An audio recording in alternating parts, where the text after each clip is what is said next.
These are some good tunes. No, can I go? I'm gonna go back if you don't mind. To kind of what we were talking about last episode. Sure. What were we talking about last episode? It's just we're kind of talking about you're talking about your brother fighting him with the rare candy. Oh, glitch and stuff like that. sure.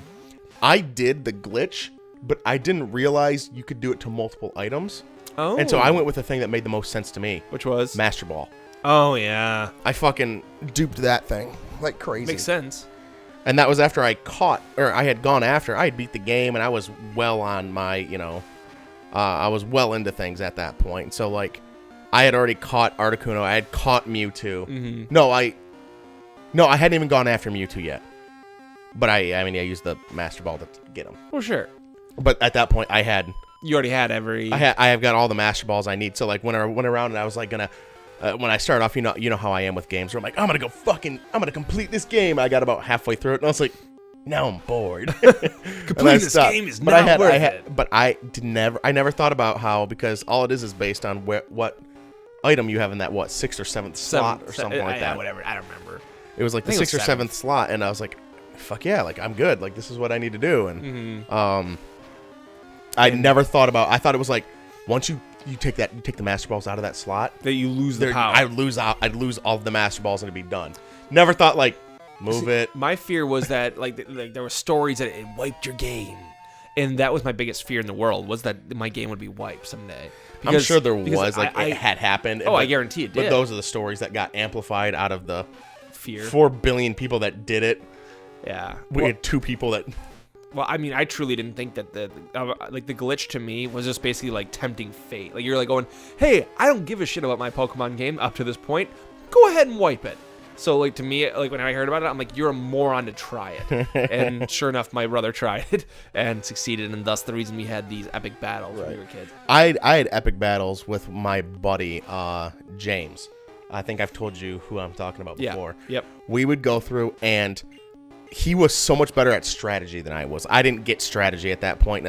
I got like the super effective part and stuff like that. You understood, but I understood the basics, and he had like legitimate. He's gonna throw this guy out. I'm gonna throw this guy, and then this is gonna happen. I'm gonna use a status effector here. Like he did everything in it, to where I was just powerhouse. Like, well, I know that's how you play now. Yeah. Like when you and I played against each other in X and Y, I'm like. So you're just like, it's clobbering time, just every time. I'm like, God dang it!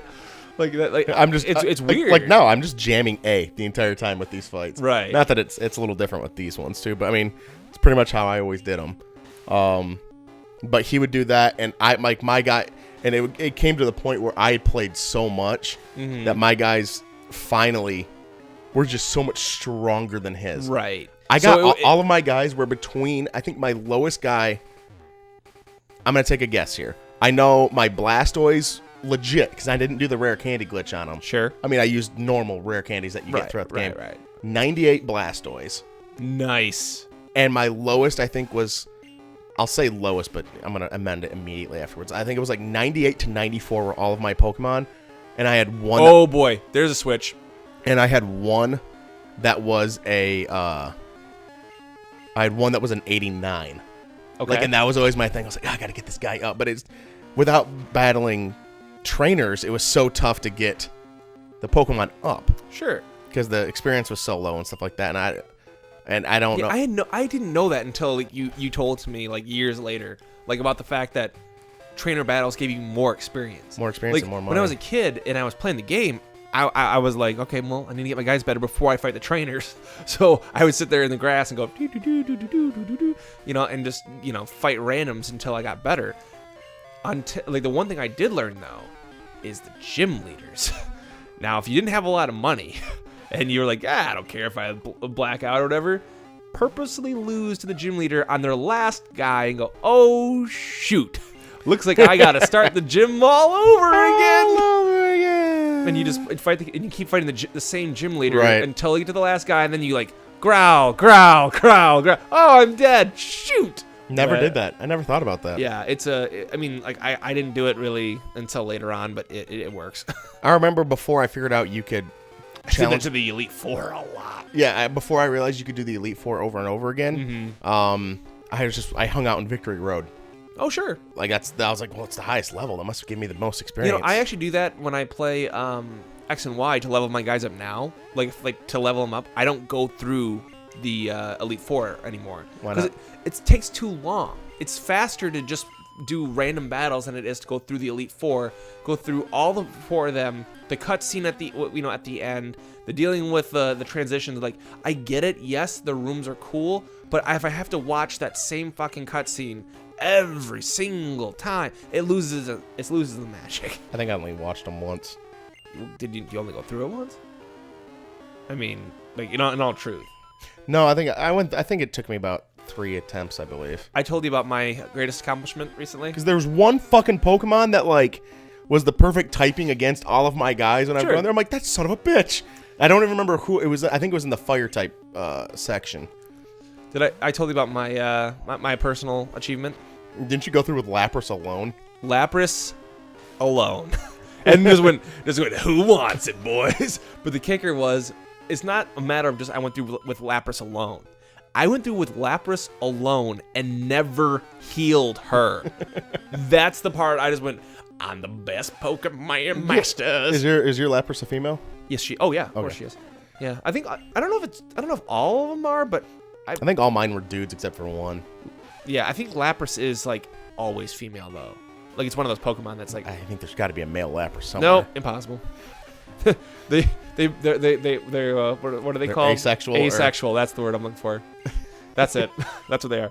But the point is that my Lapras is my poster child for like ultimate, because it's level 100. I love my Lapras. Yeah, I truly do. Like, because the moves that it knows, it's covered so freaking well. It's got ice for with Ice Beam. Mm-hmm. It's got Surf for water. It's got Thunderbolt for thunder or for electric, and then Perish Song for anybody who wants to fucking tempt fate. like if you want to try to mess with Lapras, and if I know if I'm going down, it's like, hey, want to hear a tune? Like, I love Perish Song. It's such a cool strategy. Well, it forces them to switch. And that is the difference sometimes between winning and losing a game. Yeah. It's wonderful. I once did it, actually, in truth. I did this is in a horde battle just to see it when I first got it. I sang to a group of, it was 3 milk tanks and 2 Taurus. And it's a weird combination. Usually it's all the same. I'm telling you, that's what it was. So I sang to them, and literally I sat there and I was waiting and waiting. The necessary 3 turns, and then literally they just go because they're cows and they were tipping over. They were and I was sitting there just dying laughing because they're all like heart attack and just fell. You should not be using him. You should. I like how you just now know. I just looked up. I was like, oh, he's been looking at me talking the whole time. Yeah, sorry about that. And I've been using him, and he's been pretty close to death for a while. Jesus. If he would have gotten hit. What level are you at for the guys nowadays? 8, 8, 9, and 5. I'm not paying attention. I know. We're just kind of talking. I'm literally. Oh, this is embarrassing. I'm literally just doing this. And did I ever tell you about my love of Fearow? Huh.